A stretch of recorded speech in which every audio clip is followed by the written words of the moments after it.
Do you usually find yourself just feeling really horrible at times? Like sometimes you just wake up unprovoked and you're just feeling this mixture of emotions that are really like bleh, and you just don't know what to do about it. So you just end up going and just completing the tasks of the day without thinking about how you're feeling, but you know it's affecting you everywhere you go. The truth is that emotions are actually the only language God understands. So the key to spirituality is connecting and reconnecting with our emotions. In this video, I'm gonna teach you how to manage your emotions so that they don't end up controlling you throughout your life. Hi my love, hello, welcome back to my YouTube channel. If you're new here, hi, my name is Ivy. Please be sure to subscribe if you like me. So I think the ultimate pandemic I have observed is that we are completely, if not totally, disconnected from our emotions. We don't want to feel, we just want to numb our emotions, and therefore we distract ourselves. We know these harmful actions we have, right? We know we drink alcohol, we binge drink alcohol, we smoke cigarettes, we smoke weed, we doom scroll on TikTok and YouTube and Instagram. We gamble. People watch pornography, judging and criticizing other people to remove attention from ourselves so that we can numb our emotions. We have become a society which is just completely disconnected and distracted from our emotions. We try to suppress and repress the energy of our emotions every single day, literally 24/7.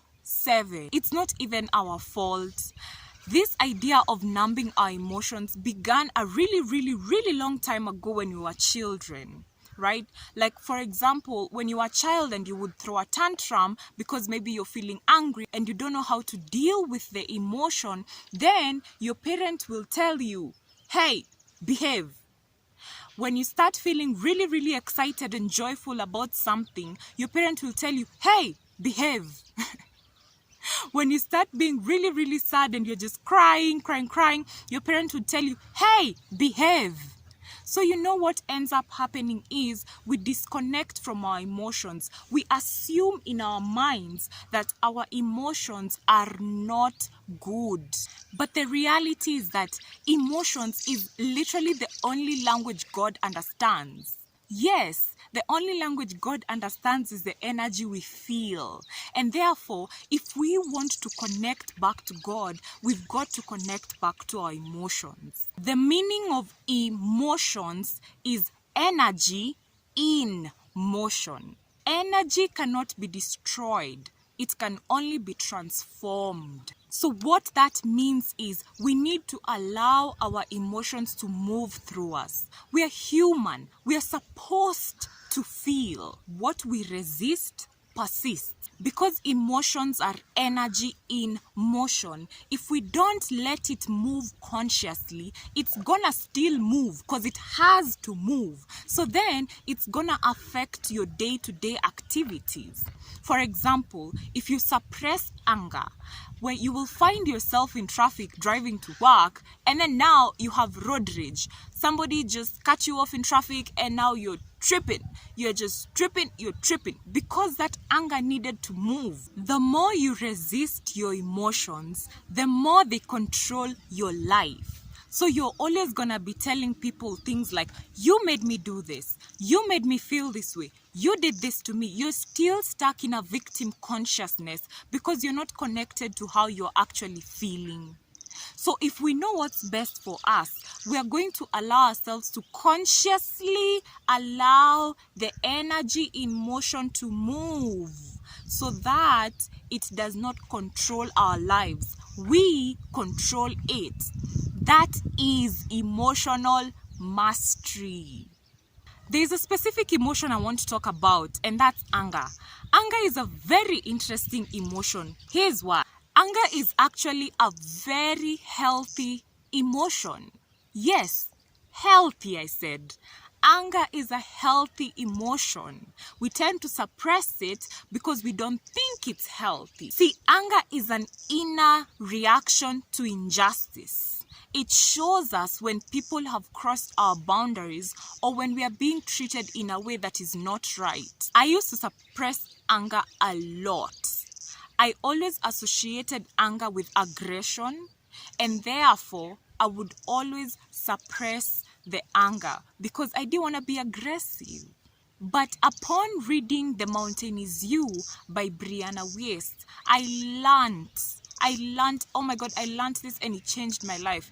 That the more you suppress anger, the more likely you are to become aggressive. The more you suppress it, the more likely you are to become aggressive. But the more you allow it to be, the more you allow it to speak to you and tell you what the injustice is, the more you're likely to not be aggressive. The other thing about anger is that it's a cocktail of emotions. That's why it's a very interesting emotion. Anger is a cocktail of sadness, pain, stroke heart, and fear. So whenever you're feeling angry, it's all these three that are going on at the same time. And that's why it's a very powerful emotion. We feel it right here in our stomach area. It's very, very, very powerful because it's the only emotion actually that isn't just one emotion. It's a cocktail. It's a brew of sadness, pain, stroke heart. Pain stroke heart means that you are literally bleeding from within. You're in pain, maybe not physically, but emotionally. It also means that you're really, really, really afraid of something that you've not become conscious of. That's what anger is. And I've learned to work with anger so well lately. And that's why I really felt like I needed to share this with you because it's changed my life. I am in a much more peaceful place just by working with my emotions. The truth is that I have actually realized that when we disconnect from one emotion, when we disconnect and numb one emotion, we disconnect from all emotions. So if you disconnect from fear, you also disconnect from love. If you disconnect from anger, you also disconnect from joy. If you disconnect from sadness, you also disconnect from excitement. You disconnect from all the spectrum of emotion that you're supposed to be experiencing if you disconnect from even one. So the key here is literally to allow ourselves to feel. We need to allow ourselves to feel, you guys. Yeah, we need to allow ourselves to feel because we just keep disconnecting and numbing the whole time. And then these emotions are just running our lives on autopilot. That's not good. It doesn't even feel good, does it? You're gonna promise me that the next time you feel bad, maybe you don't even need to describe what that emotion is. You don't need a word to describe how you're feeling.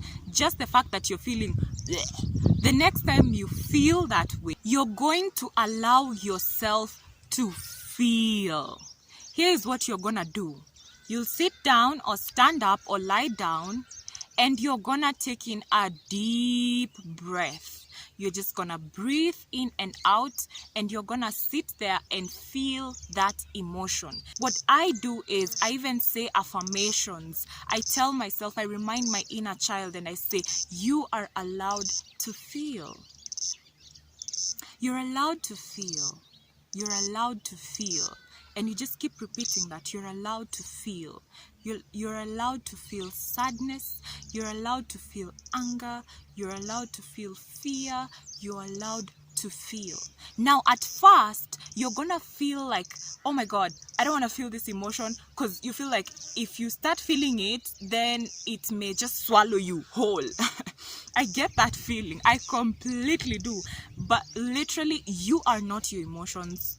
That's the biggest part. You're not your emotions. Emotions are just energy moving in your body. What I even like to do is to say it out loud. I welcome you here. Yes, you're welcome here. Yes, you're welcome here. And you just keep repeating that to that energy you're feeling. Wherever it is that you're feeling it, you just keep saying, you're welcome here. Yes, you're welcome here. And you just be. Just be. Breathe in, out as you say, yes, you're welcome here. then what you're gonna do is you're gonna visualize. If it's anger and fear, mostly it's usually around your tummy area. So you're gonna visualize that energy of those emotions coming up and flowing into your heart center. The heart center is all about love, and love is wholeness, love is oneness. So love just allows everything to be. And the beauty about love is love just accepts. It just accepts everything, even what you call negative. Let's even make it clear that emotions are not negative. There's nothing like positive and negative emotions or good and bad emotions. It's just that what our souls are made of is love. We are so high vibrational beings, but when we come into these physical bodies, we are going to attract energies and we are going to experience all these other negative, the ones we call negative emotions. We call them negative because they are low vibration. Low vibration. You see, love has a very, very high vibration, but sadness, fear, anger has a lower vibration. That's why we call them negative, but really they aren't. They're just emotions. It's just energy that you need to allow to move.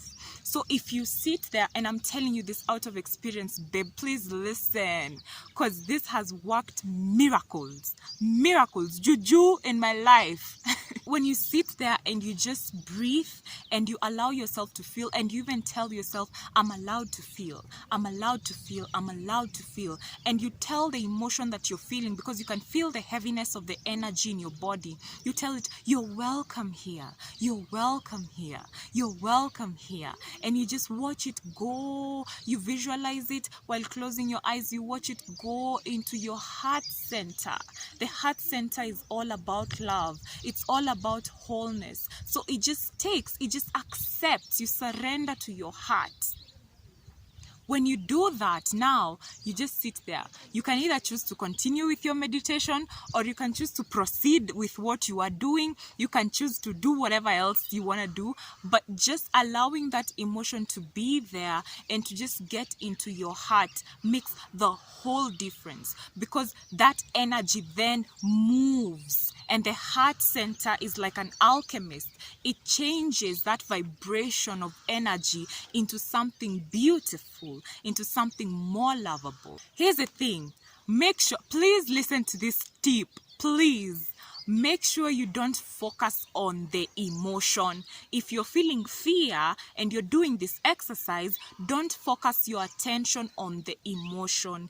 Instead, focus your attention on moving the emotion. And then after you've moved it enough into your heart center, just open your awareness. Focus your awareness on openness. Focus your awareness on love, or change your awareness to something else. Maybe whatever else you are gonna do, whatever task you are gonna do, change your awareness. Don't put all your focus on one thing, the fear, because if you do put your focus there, then what you focus on grows and you're just gonna feel more fear. So after you've allowed it to come into your heart center, continue with whatever else you are doing. If you're gonna do a meditation, open your awareness. Do not focus on one small thing.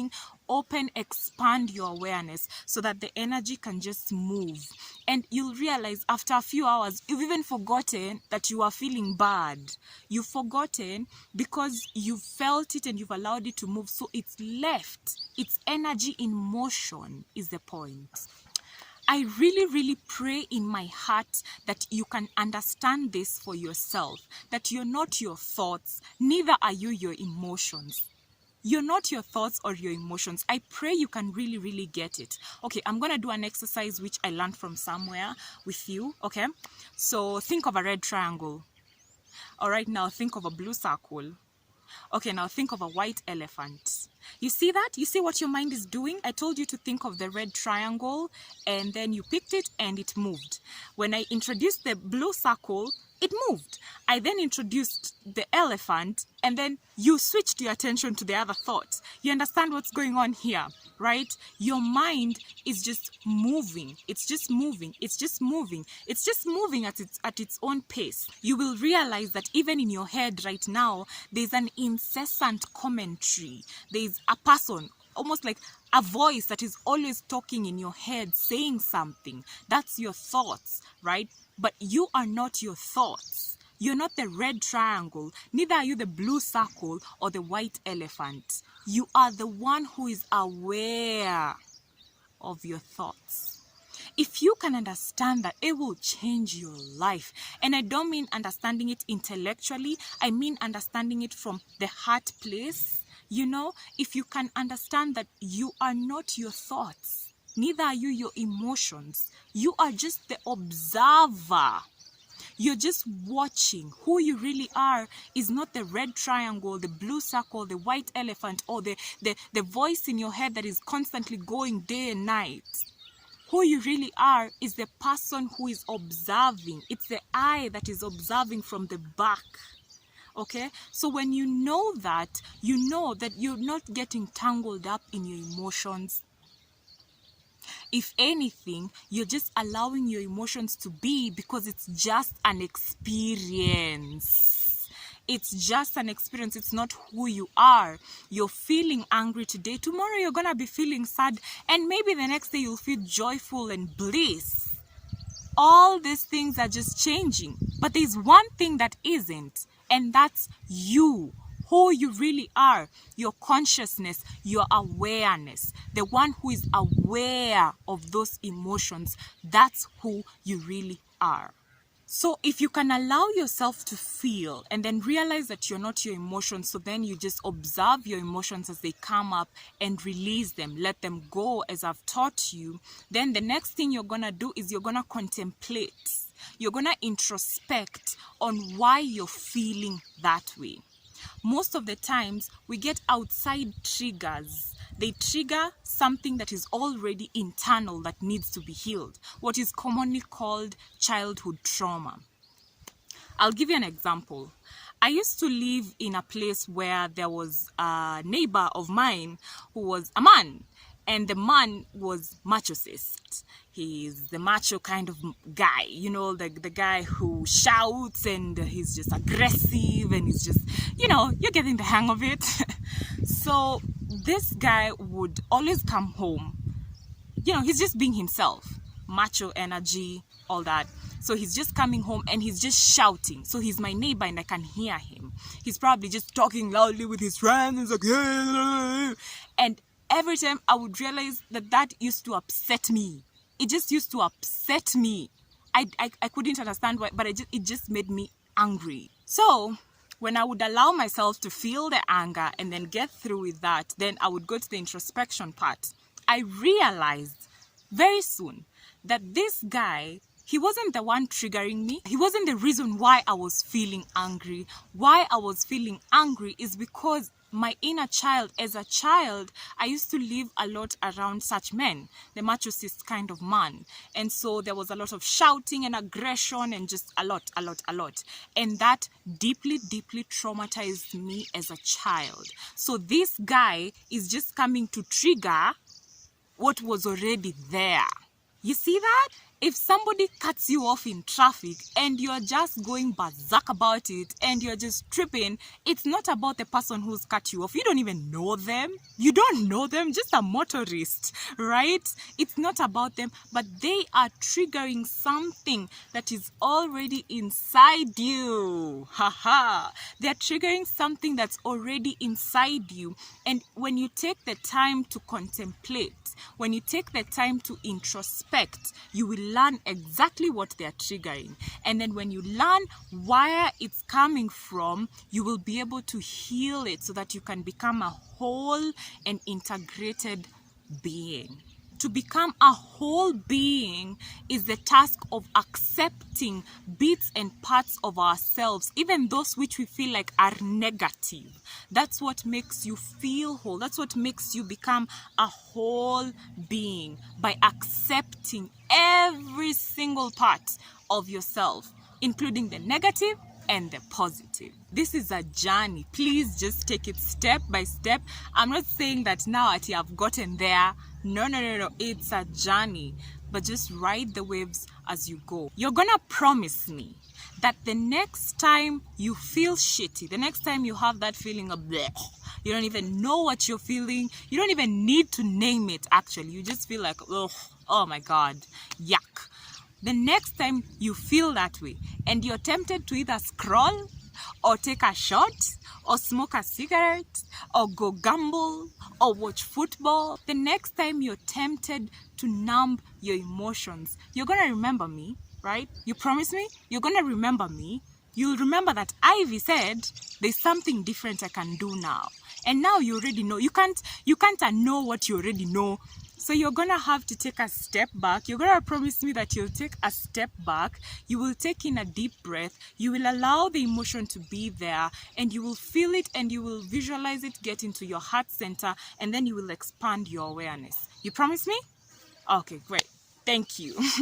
Thank you so much for watching this video. I really hope it helps you. It's really helped me like become a whole and integrated being, and I'm just asking the same for you. Thank you so much. I love you so much. Please be sure to subscribe if you've enjoyed this video, and I will see you guys on the next one. Mwah! Bye.